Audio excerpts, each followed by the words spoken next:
दीदी मुझे प्रार्थना करना नहीं आता। कई सारे लोग मेरे सामने आते हैं और कहते हैं कि दीदी हमें प्रार्थना करना सिखाओ क्योंकि हमें प्रार्थना करना नहीं आता है। देखो मेरे मसीह भाई बहनों, प्रार्थना ना कोई रॉकेट साइंस नहीं है जिससे हमें कभी किसी से सीखना पड़े। अक्सर क्या होता है ना कि जब हम किसी और को प्रार्थना करते हुए देखते हैं और कुछ लोग होते हैं बहुत सुंदर शब्दों में प्रार्थना कर रहे होते हैं, तो वो प्रार्थना को सुनकर ना हमको लगता है यार मुझे तो प्रार्थना करना इतना अच्छे तरीके से आता ही नहीं है। याद रखना, प्रार्थना एक माध्यम है हमारे स्वर्ग में बैठे हुए पिता परमेश्वर से बातचीत करने का।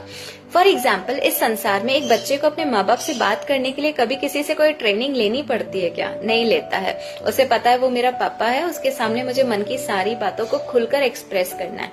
इसीलिए आज मैं आप लोगों को बताना चाहती हूँ, जब भी आप प्रार्थना करना चाहो ना, सबसे पहले अपने घुटनों के बल पर आना, अपने कमरे में जाना, दरवाजा अच्छे से बंद करना और सीधा पवित्र आत्मा को आमंत्रित करना और पवित्र आत्मा को कहना कि पवित्र आत्मा आप मेरे मुख पर आकर ठहर जाइए और मेरी मन की बातों को पिता परमेश्वर के सामने बोलने के लिए सामर्थ्य दीजिए।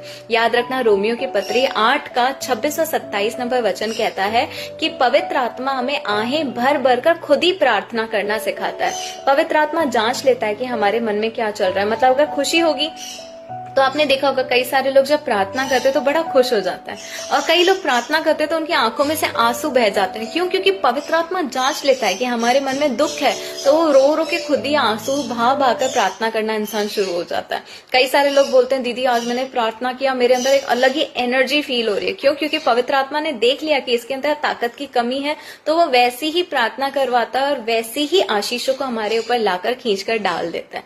इसीलिए याद रखना कि कभी भी प्रार्थना करने की कोई ट्रेनिंग नहीं ली जाती है। ये खुद एक आपका परमेश्वर के साथ रिश्ता है जिसको मजबूत पवित्र आत्मा बनवाता है। प्रभु इस वचन के द्वारा आप सबकी प्रार्थना को मजबूत करे और आशीष दे। जय शुकी।